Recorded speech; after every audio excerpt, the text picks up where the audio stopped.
Hi there. In this lecture we see Mikhail Tal against Larsen.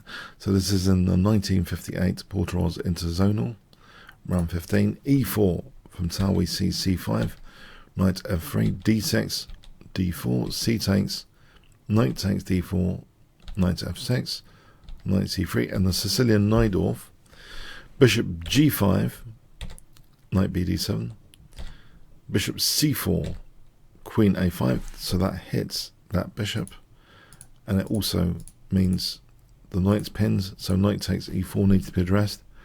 We see queen d2 addressing both issues. e6, white castles. h6, the bishop drops back. Bishop e7, rook a d1. Knight e5, the bishop drops back. g5, very, very aggressive move, g5. And it needs, really, the issue with it, in human terms, it needs a really precise follow-up, it seems. We're about to see black does actually create great opportunities with this move. And also, of course, you know, from a positional point of view, the knight is nicely perched. So we see bishop g3, bishop d7, and now f4. In terms of pawn structure, this kind of does isolate the e-pawn. And it puts pressure, though, on e5. But it also means there's a g-file for black to potentially play with. So it is a little bit double-edged. We see knight h5.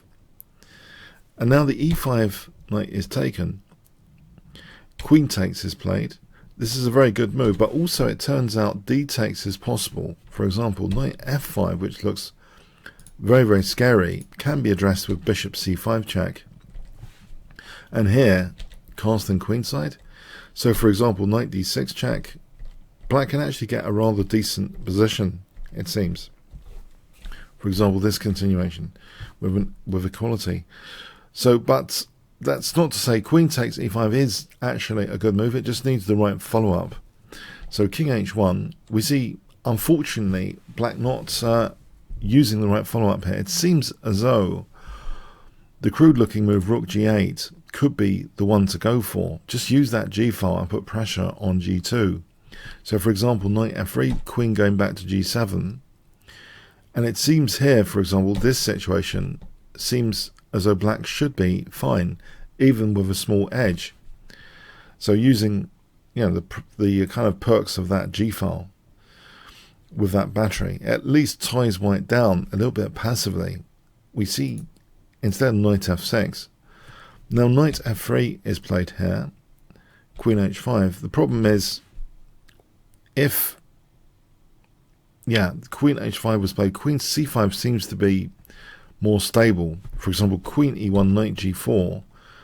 If white wants to play a pawn sack, which looks sometimes a bit dangerous for a tempo gainer, it should still be, overall, it should still be about equal.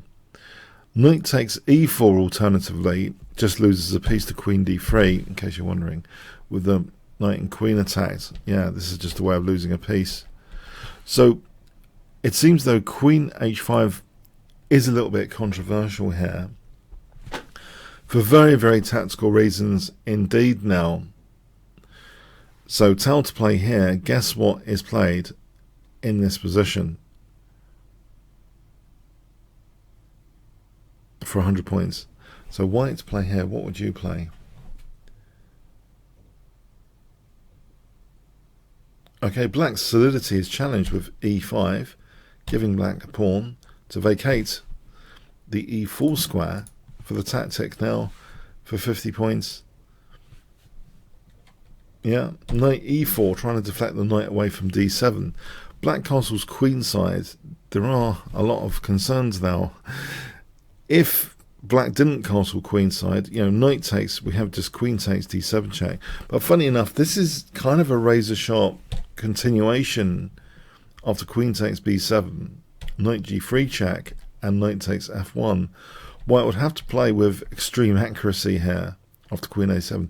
This is just a fictional variation. For example, knight takes, so we can't take here because of the queen takes rook. So let's imagine queen takes, but then the king's kind of exposed to quite a few checks. And we get a situation white would have to navigate against the Czechs quite carefully.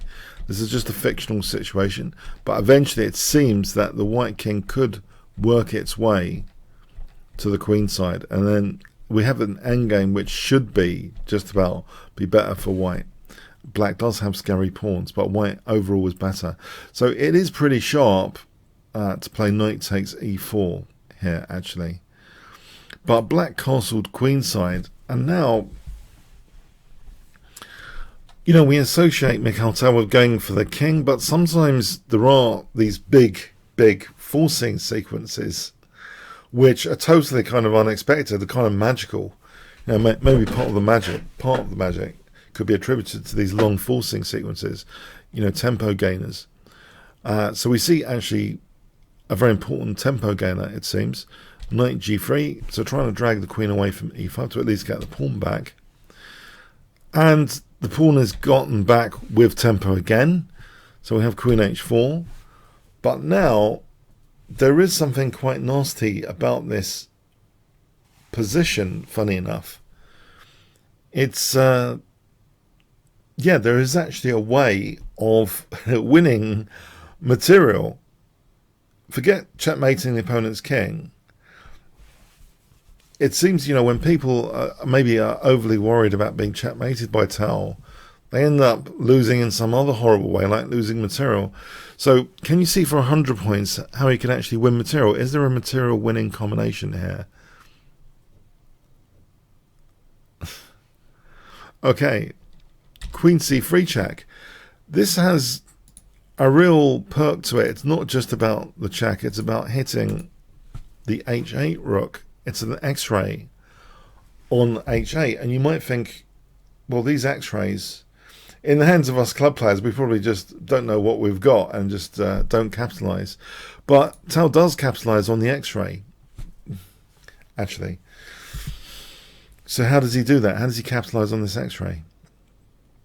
White's play for 50 points. Okay, knight takes d7 is played, and it's the end of the game. Black resigned. If knight takes d7, then rook takes d7. Yeah, trying to deflect the rook. Yeah, it's just winning material and threatening queen c7 check. So, you know, if rook takes, queen takes, just winning material.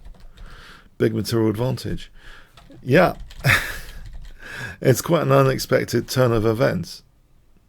And, you know, the same thing with rook takes we just played here. That knight's pinned to the rook. So, yes, capitalizing on an x-ray, a long forcing sequence. But it seems as though, yeah, black's play did backfire, but it didn't need to necessarily. It was pretty creative play. Bent Larsen is one of the best players in the world around this time. And, you know, maybe against a normal opponent, things would have worked a little bit better.